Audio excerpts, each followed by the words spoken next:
You can all join palms and repeat after me. I take refuge in the Buddha. I take refuge in the Buddha. I take refuge in the Dharma. I take refuge in the Dharma. I take refuge in the Sangha. I take refuge in the Sangha. Keeping the palms joined.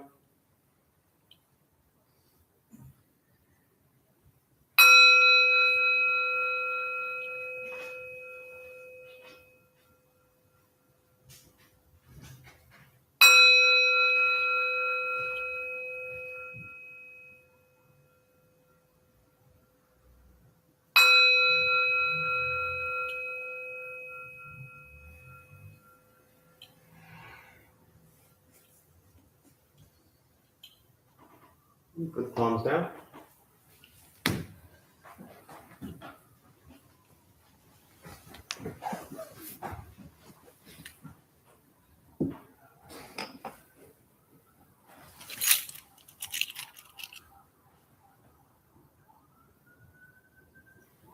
All right, good evening, everybody. Nice to see you all.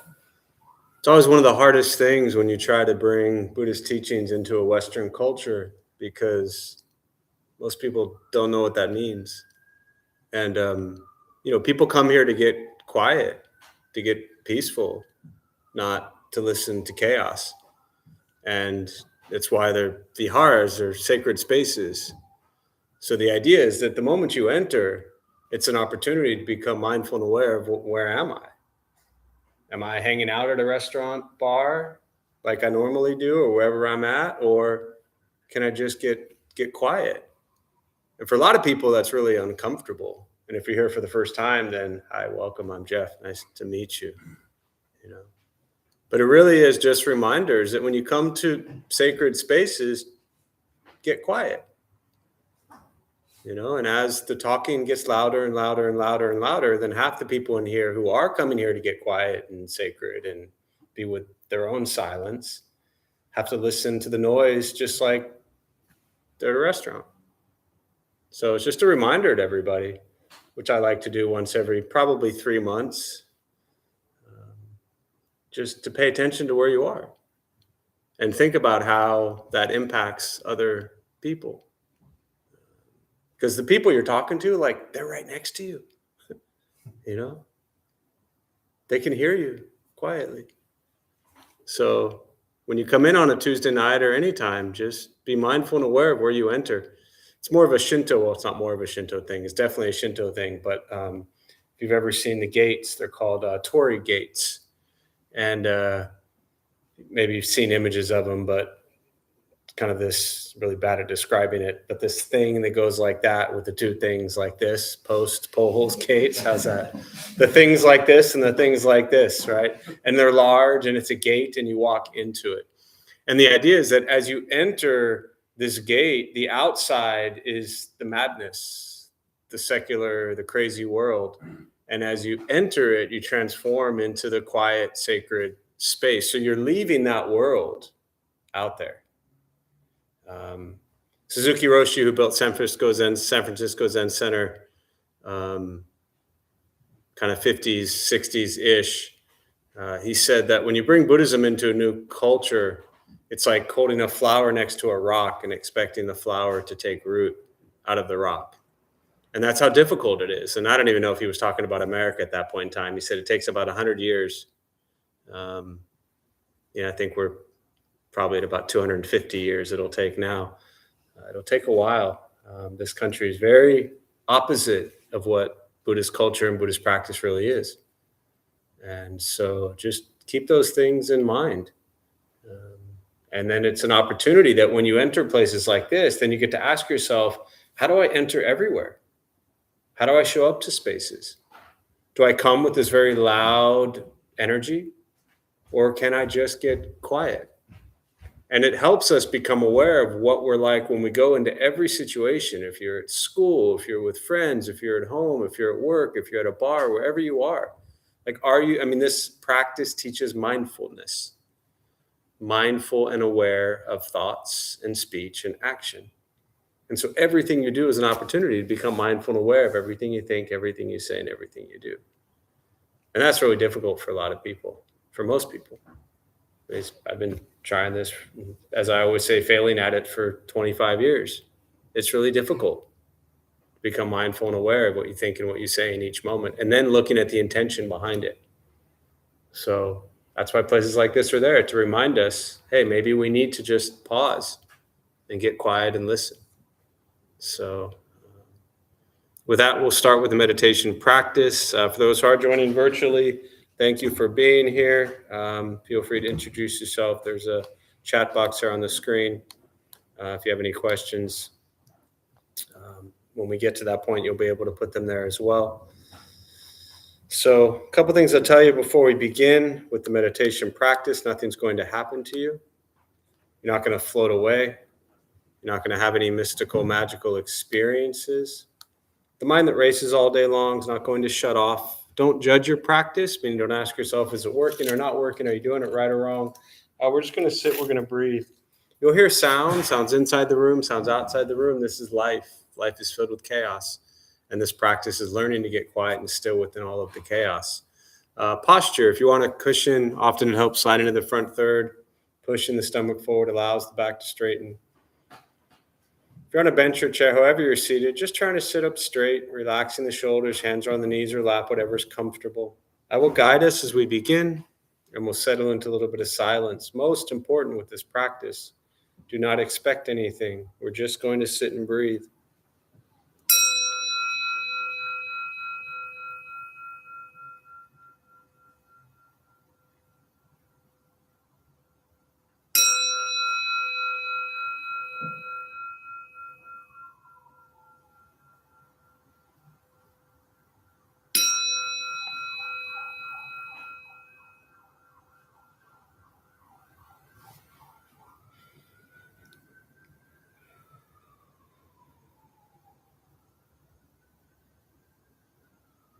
And starting with the eyes closed if comfortable, or slightly open. Mouth is open or closed. We'll start with taking 3 deep breaths slowly.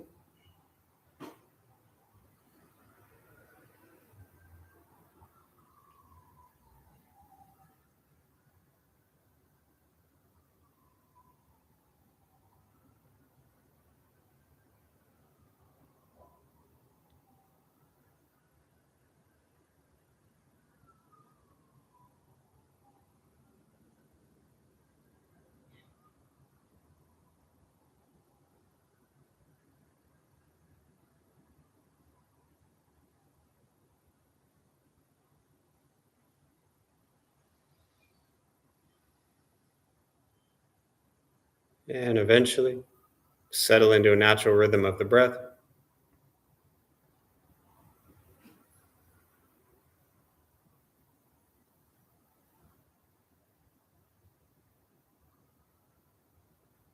Noticing the mind as it wanders, jumping from thought to thought.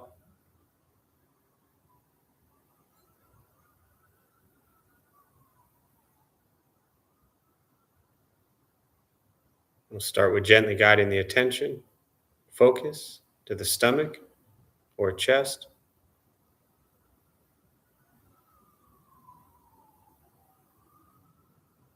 Breathing in, feel them rise. Breathing out, feel them fall.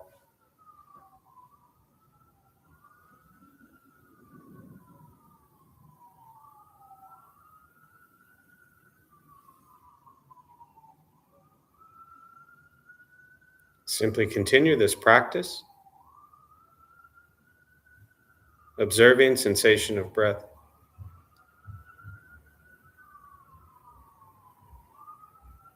Expecting nothing but to sit and breathe.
As the mind wanders, lost in thought,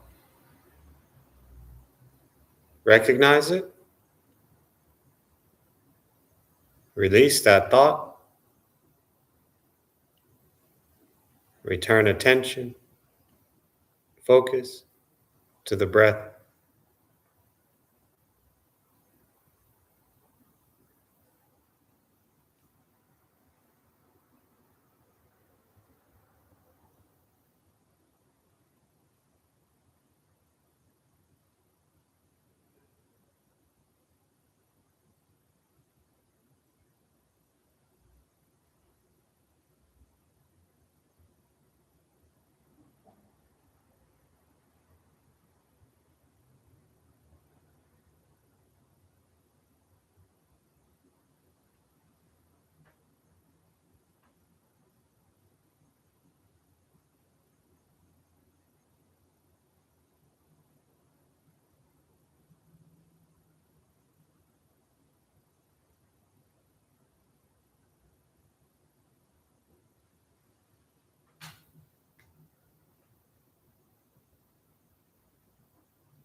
Letting go of expectations, letting go of judgments, just sitting, breathing.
learning to be comfortable in stillness,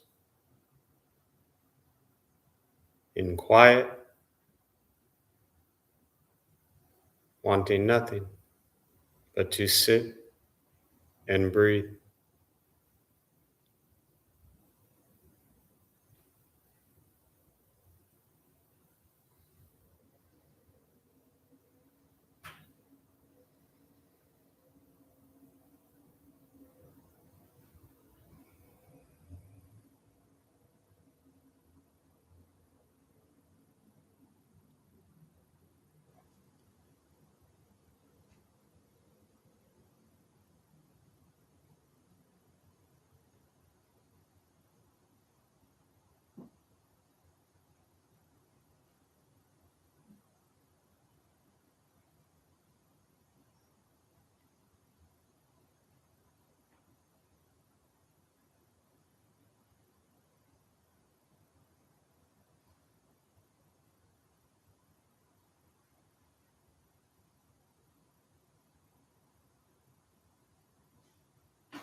And with the body still, rested,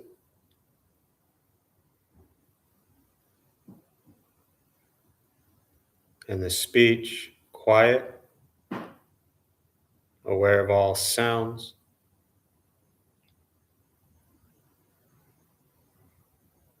and the mind learning to settle Know what it's like to just sit and breathe.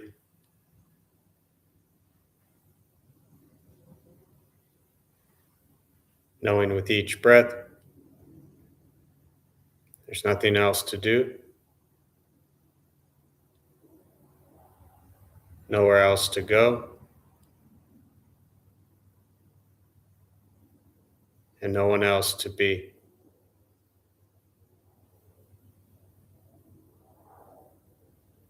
Everything beautiful, exactly as it is.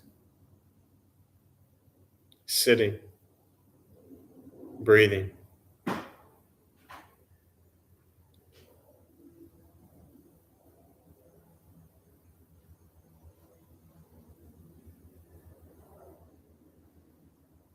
And once again, taking 3 deep breaths slowly.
And when ready, slowly opening the eyes, slowly beginning to move, and most important, with the practice of meditation, is to recognize how you feel now, immediately after. Compare this to how you typically feel throughout your day. Recognize the difference, if there is one. And ask yourselves how you'd prefer to feel every day for the rest of your life. And realize every feel now, if it's quiet, calm, and still, or a busy mind, racing mind, whatever you're sitting with at this moment, it's not from anything I said. It's not from how we sit and hold the hands or cross the legs. It's not from the sounds around us or anything else for that matter. It has everything to do with your own mind and your own mind's reaction to an external condition. This is what the Buddha called pratitya samuppada, means dependent origination. This is the basis of the Buddha's awakening. The word Buddha simply means awakened.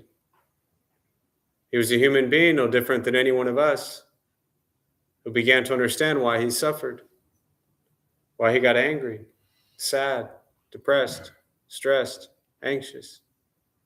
He began to understand the causal relationship of all phenomena.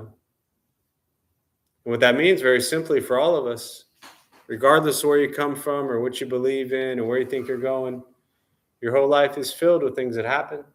You react. More stuff happens, more reactions. That's what we get. This practice is simply learning what it's like to respond to something quietly, peacefully, still. Because for most of us, the way you responded to the last 20 minutes is quite different from how you respond to every other 20-minute period of your day. And so all we're working on is closing the gap to where the way you feel now is closer to how you feel always.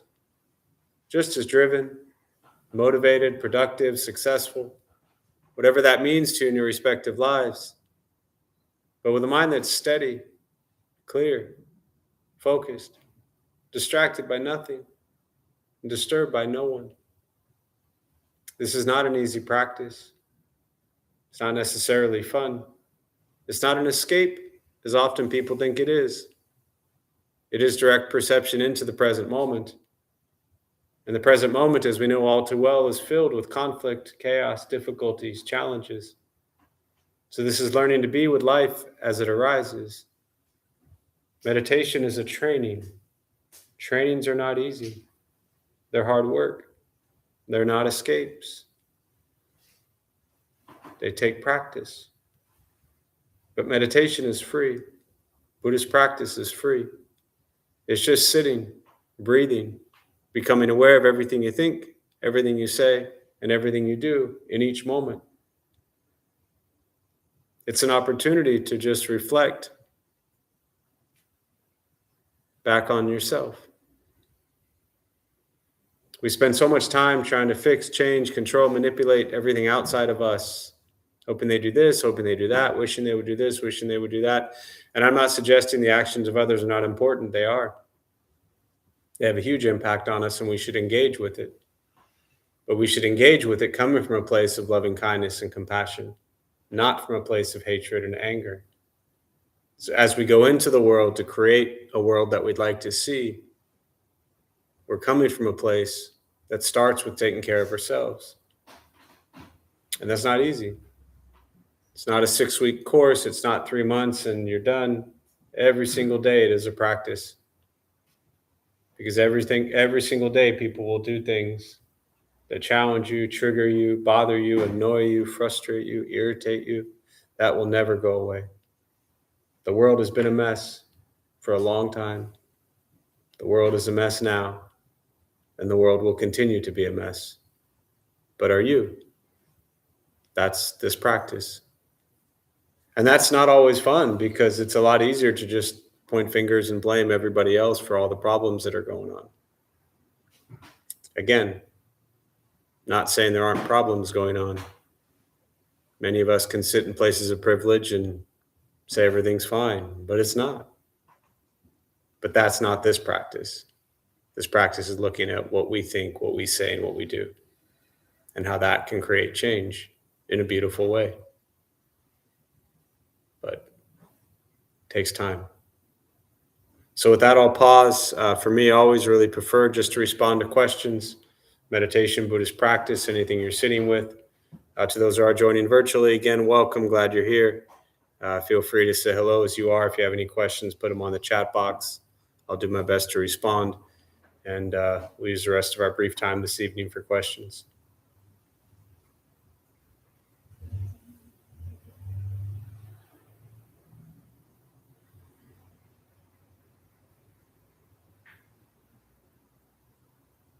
Is there an overarching meaning to life that Buddhism gives us? So the question was, is there an overarching meaning to life that Buddhism gives us? No. It's an easy, I don't usually answer questions directly. Someone asked, the Dalai Lama is? Yeah, so someone asked the Dalai Lama, like, what's this all about? And he said, in essence, just practice kindness and help people. That's it. And if you can't help them, at least don't harm them. That's it.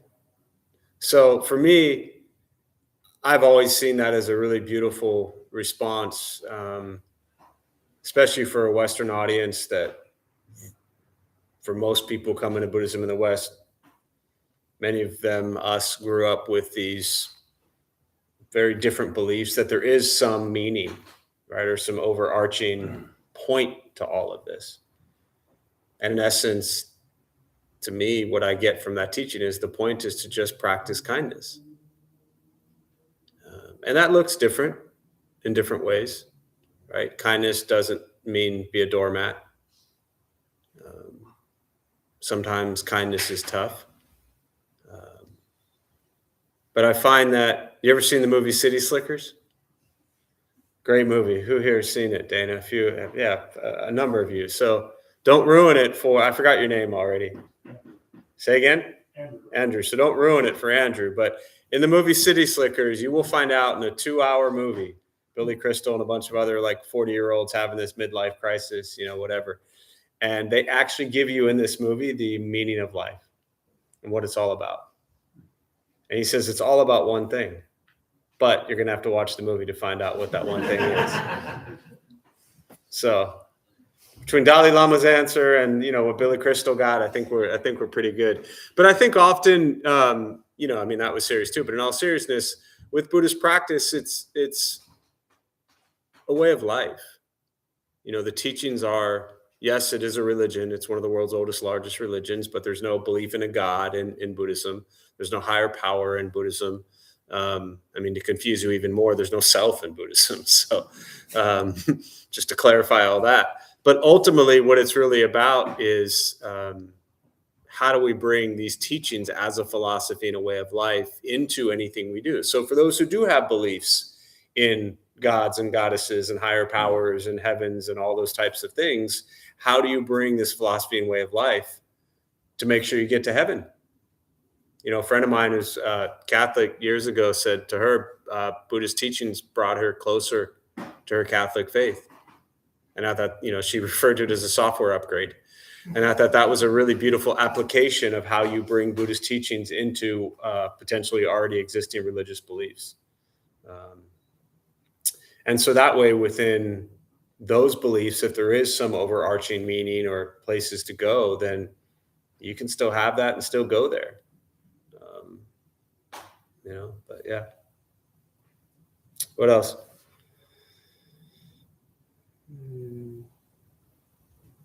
So there's a comment here.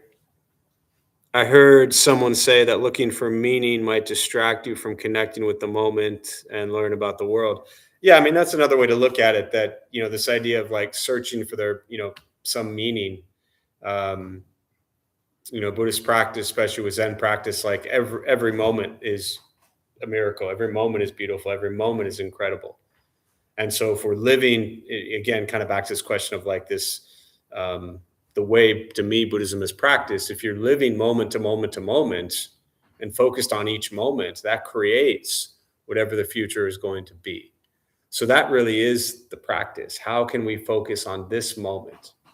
How can we be compassionate and kind and patient and understanding in each moment? And whatever that does for you in the future, that's what it does for you in the future.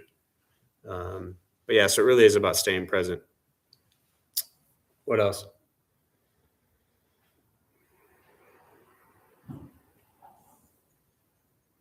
Well, when you were speaking of reacting to external stimuli, it made me think of struggling with anxiety or depressive thoughts, and I guess this is just a reflection. It's peaceful to think of that as external stimuli rather than an internally generated phenomenon. Totally, 100%.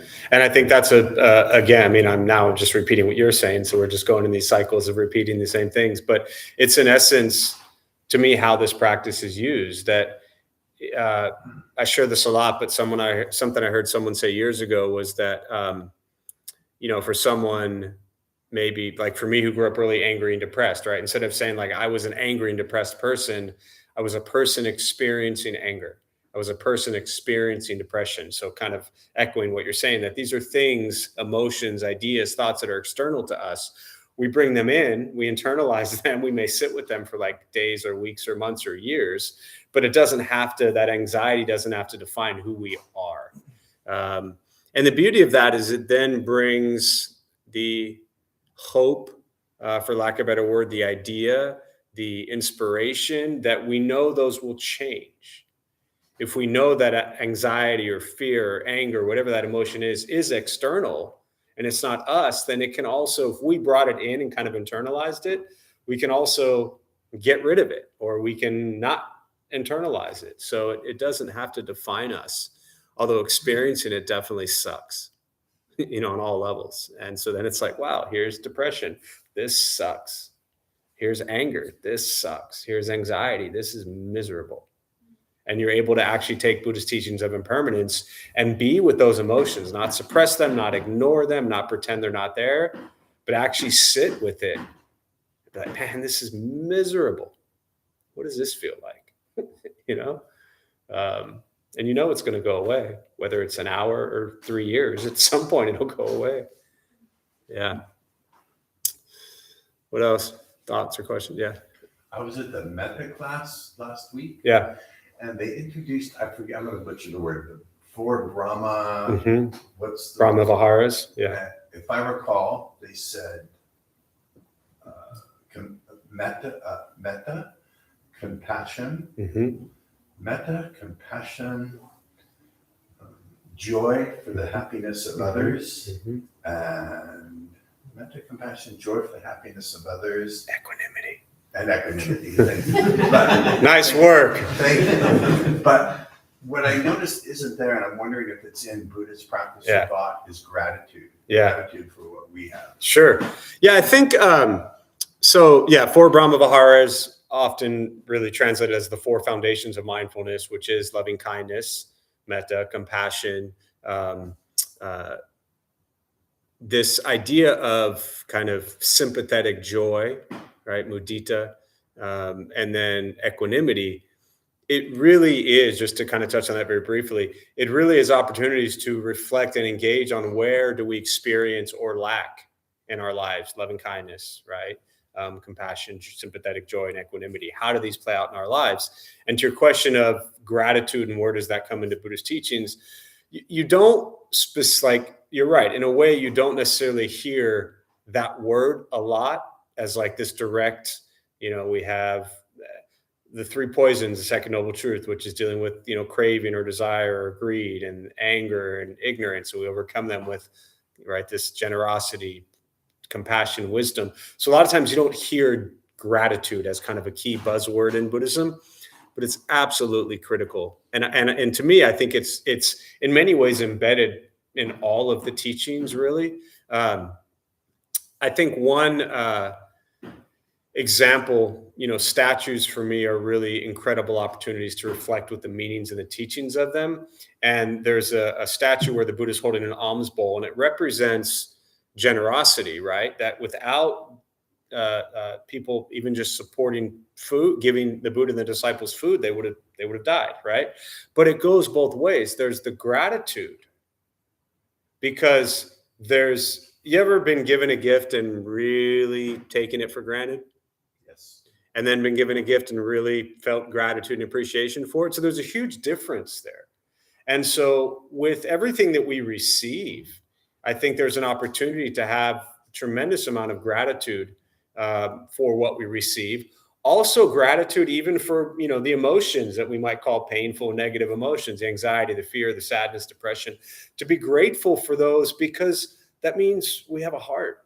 We're alive, we're breathing, we experience life. I mean, the Buddha was not kidding when he said life is filled with dukkha, discomfort, angst, dissatisfaction. We suffer a lot. That's no joke. But to be grateful for those experiences, because it means that we love, we care, we have feelings, we have emotions, we have passion. We're not very often, some people, not you at all in this question or in general at all, but some people, when they first begin to explore Buddhism and they think about kind of going beyond these things, it almost can sound as if there's like this emotionless thing in Buddhist teachings. And it's really not that at all. It's recognizing the emotions. It's understanding the impermanence of them. It's understanding that they are external to us and we're kind of pulling them in when we want. But to me, all of those are opportunities to be grateful for every experience, right? What we refer to as the good and the bad, or as the Buddha called it, pleasant, unpleasant, and neutral. To have gratitude for all of the emotions, for what we receive, what we're able to give, like just gratitude is critical. And I think very often with gratitude, when we find our place in moments, or opportunities is the wrong word, I guess just moments of like selfishness, there's not a lot of gratitude there usually. And so if you find yourself in a place of feeling really selfish, ask yourself, where's the gratitude here? And I think if we find gratitude, some of the selfishness kind of fades away. So it's the same with control. when Yeah. I find gratitude, I don't have to control. Absolutely. Much less. Yeah, gratitude for the experience, grateful for that experience that's occurring, as opposed to trying to control it. Yeah. What else?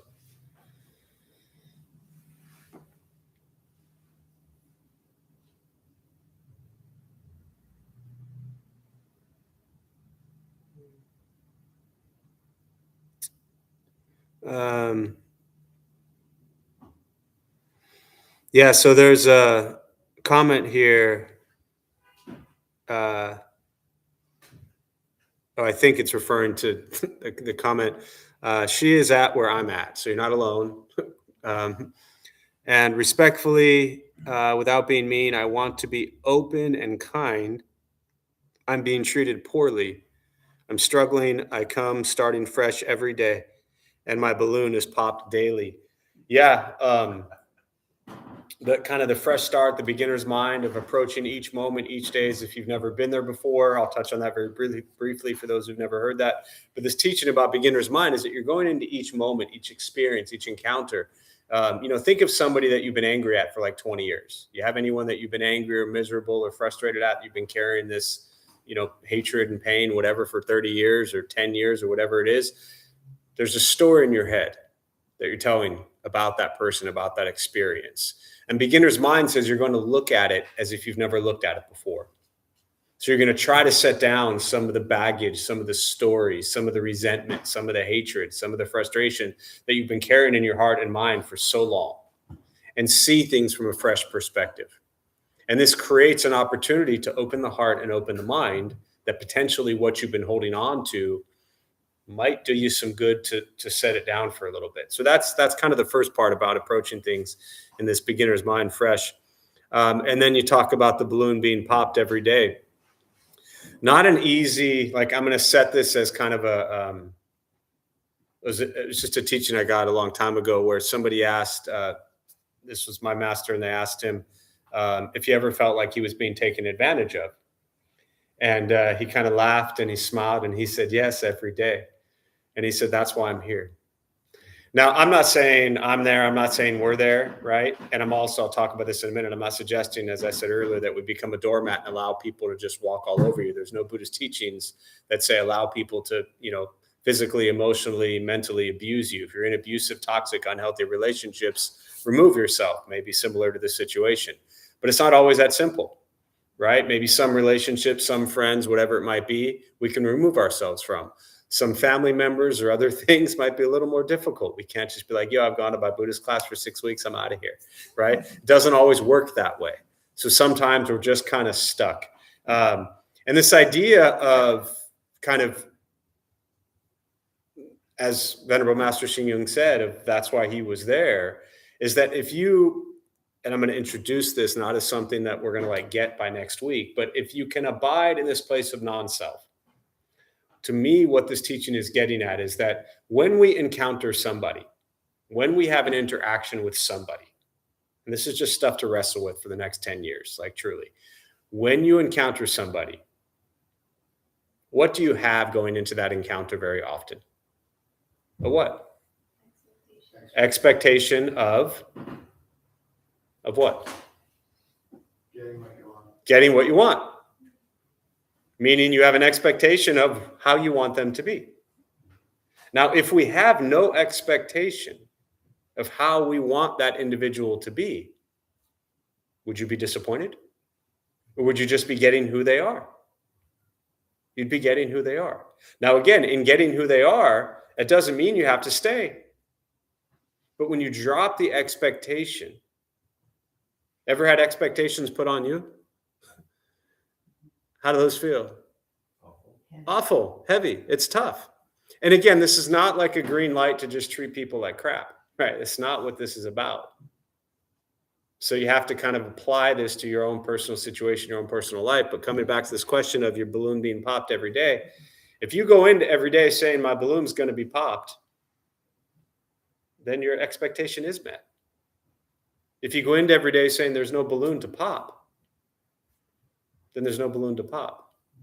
If you go into every day thinking, I really hope my balloon doesn't pop today, then you're going to be really disappointed when it does. So people are going to do what they're going to do. We can't even get ourselves to do what we want to do half the time, right? We wake up each day saying, I'm going to be whatever it is. That's so hard.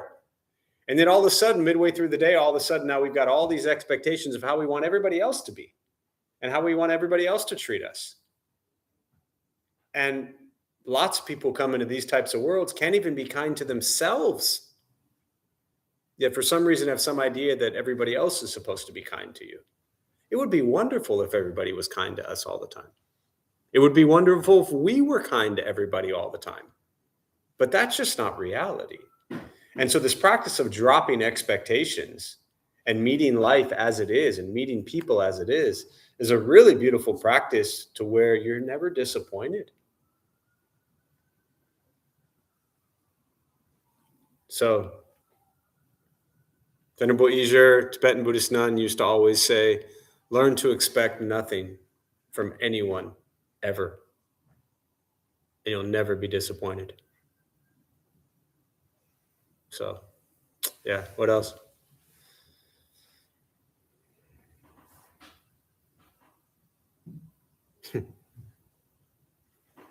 You're welcome.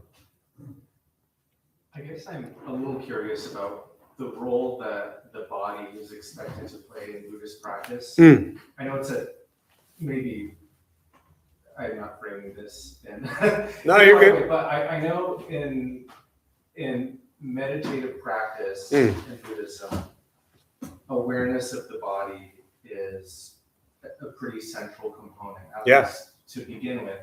But that the body is also considered this very temporal vessel that we can't really rely on. Right. So how does that really factor into, I guess, overarching Buddhist philosophy on our existence? Sure. Yeah, I mean, and you, so the first part, I'm just going to kind of repeat what you said, and specifically even within Buddhism, there are different types of meditation practices. But yes, very fundamental, especially Vipassana, which is insight practices, are an awareness of the body, right? The physical sensations, what's happening. The body also is, as you say, a vessel, and an incredibly important one. Because without the body, the consciousness does not abide, right?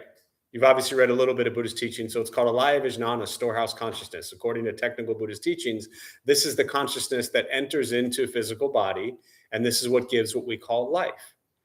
And so your question really around like what role does the body play?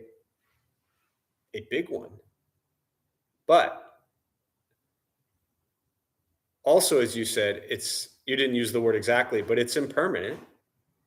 It is forever changing. As the Buddha said, once we are born, we are guaranteed aging, sickness, and death.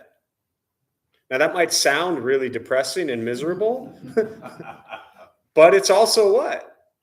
True. We are of the nature, as the Buddha said, to age, not even get old, right? It's funny, I used to always say get old, and then somebody corrected me. They're like, not everybody gets old. We're of the nature to age. Every moment we are aging. Every breath we are aging. We are of the nature, the body and mind, to get sick. And we are of the nature to die. So the body, which often I find is overlooked in Buddhism in many ways, is incredibly important, because if we don't take care of it, then we will cease to exist, potentially even quicker. So there's a separation of body and consciousness, right? They're not the same thing. The body is not the consciousness is not the body. And neither of those are Jeff, me. Jeff is just a word, a name. There's a physical body and there's a consciousness. None of those they're all different entities. They came together based on somebody giving me a name when the body and consciousness started, right? In this form. And impermanence tells us this body will cease to exist. And the consciousness, based on, Indian Vedic teachings 2,500 years ago and longer, back then at the time of the Buddha and still today, the consciousness will just continue on. So, does that answer your question? Yeah, I mean, it's important. Take care of it. Because without this body, the consciousness will be in some other body. You know, but it is often, and I think even in the emaciated Buddha statue here, you know, the middle path, the balance, right? Taking care of kind of that body, mind, spirit thing. We're very used to that expression. I think Western culture, taking care of all three is important. And the sooner we learn to really take care of our physical body, the healthier we'll be. You ever eaten a ton of bad food and drank a ton of stuff you shouldn't have drank? Never? Oh, I thought you were going to say no. All the time, right? And how's that feel? It's part of why I asked. It's, yeah, exactly. You know, and yeah, I mean, believe me, I remember when I was 12 years old and I was going to sports camp and they came out with the ultimate cheeseburger, you know, and it was like 3 patties, 3 buns, and 3 layers of bacon, you know, and I thought that was, I could literally remember the smell and taste of that when I was 12 years old. And I thought the ultimate cheeseburger at Jack in the Box was the greatest thing in the world when I was 12 years old. If I had that right now, I would probably have a heart attack on the spot. You know what I mean? So, yeah. Yeah. What do you think? Especially now that you have that comment about that's why you asked. What made you ask? And then we'll go there. Yeah. I guess just, I mean, yeah, I have some like very basic background in studying Buddhism like in college. Sure. And I remember there being a lot of focus on the body, on awareness of the body, but then the body was also a Dharma, like the lowercase d, just like a sure, that a thing. is eventually cast aside. And it seems, and at the same time, there's also a lot of veneration on like the Buddha body and on the very specific aspects of the Buddha body. Yeah. And so I guess just as, and it's been a very long time since I've meditated, which is why I'm here, but kind of getting back in that space, trying to reframe how exactly I'm supposed to think about the body as I'm meditating as something to be aware of, but not attached to. And so I guess just, and you explained it, I thought very totally well, but just kind of trying to understand really where that nuance is of being aware, being very aware, but like getting to the point where it becomes something that can also be cast aside with ease. Totally. Yeah, it can be cast aside with ease. It will be cast aside with ease, just hopefully not yet, right?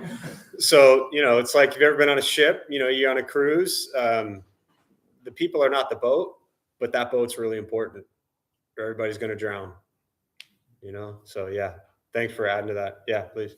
To piggyback on that, thank you, that was really insightful. Where does consciousness come from the Buddhist perspective? Yeah. So I kind of glossed over it, but I'll just close with the subtle explanation of consciousness, because, you know, it's a nice light thing to close on. But to backtrack to that, what I said, and let me just expand briefly for those who are maybe new, anyone in here doesn't, you know, never heard this before.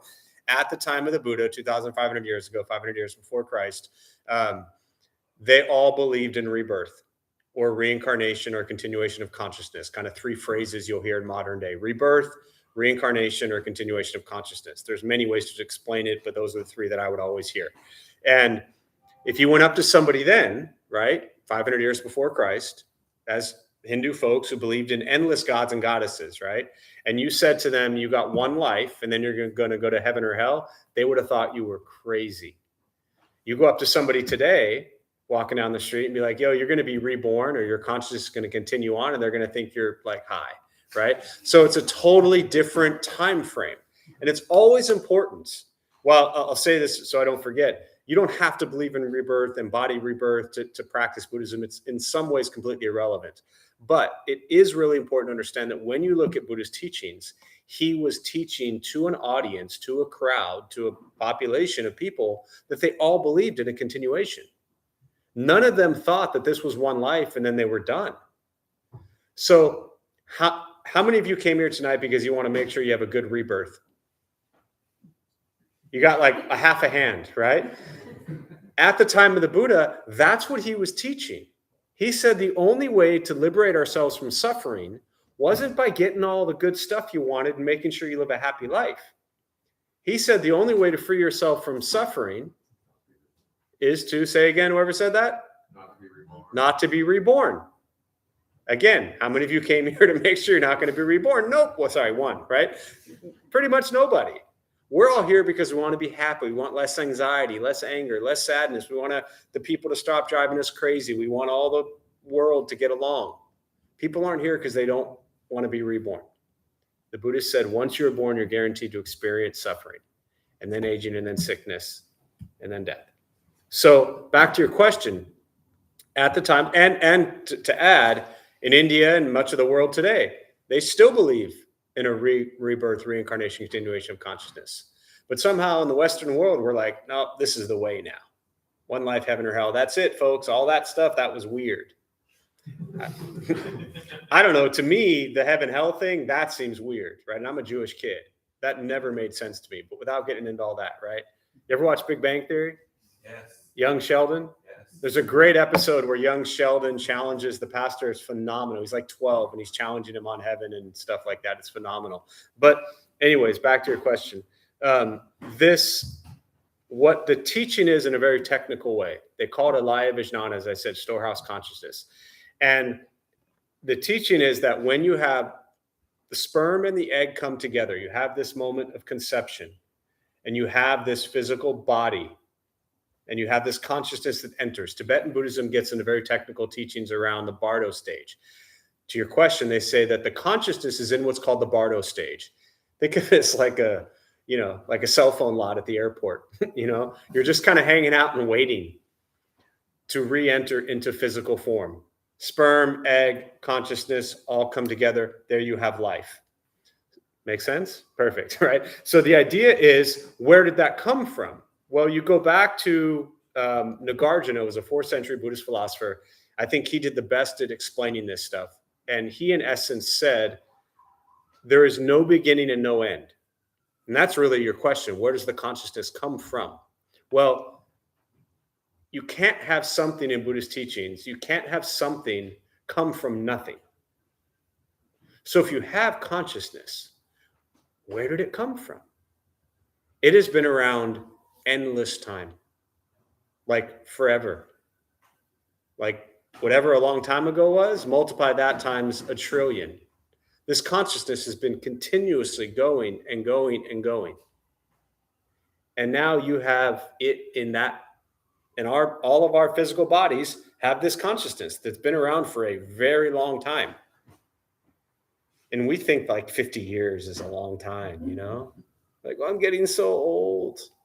This consciousness is like billions of years old. And I'm just ruining it, So the practice, whether you believe in rebirth or reincarnation or not, for the most part, if you go to heaven or hell, what determines that for Western views? What determines where you go? Your behavior or actions. Rebirth, reincarnation, continuation of consciousness, what determines that? Your actions. So just focus on your actions. I always like to think of my consciousness as something that I'm just like borrowing for a short period of time. And, my head is such a mess. I'm thinking like, what crazy person left me this?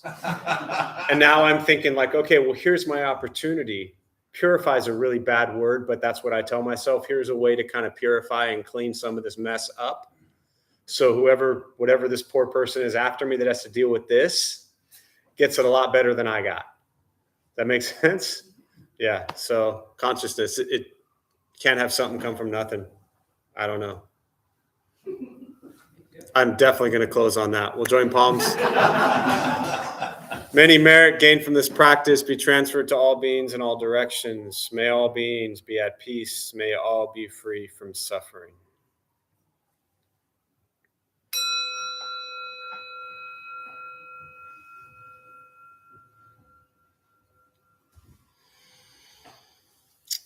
All right, before y'all head out, our Dharma Bum host Star has some announcements for us. Tibetan Book of the Dead is a great book to really explore that as well. Really Tibetan teachings around rebirth. Sorry, go ahead. Hello, everyone. I'm tonight's host star. We opened the Dharma Bum Temple 19 years ago to introduce Buddhist practice to those who show up. Those who lead are not nuns, monks, gurus, or teachers and are not looking for students. They're simply practitioners sharing their interpretation of the practice. Every night we have different classes led by different people from various Buddhist traditions. We have a recovery sangha that meets several times a week for anyone with addiction, and our food redistribution program is every Thursday at 4:30 p.m. We have classes and programs every day, and everything we offer here is always free. We have silent meditation Monday through Friday at 8 a.m. and 12 p.m. The full schedule is on our website and also posted in the entryway above the shoe rack. We have a lending library. If you see a book you like, feel free to borrow it, then bring it back whenever you are done with it. Please straighten your seat or cushion before you head out. If a few people could stay and close and latch the windows, that would be helpful. Thank you for being here. We wish you well and hope to see you all again. Thanks, Star. Thank you all.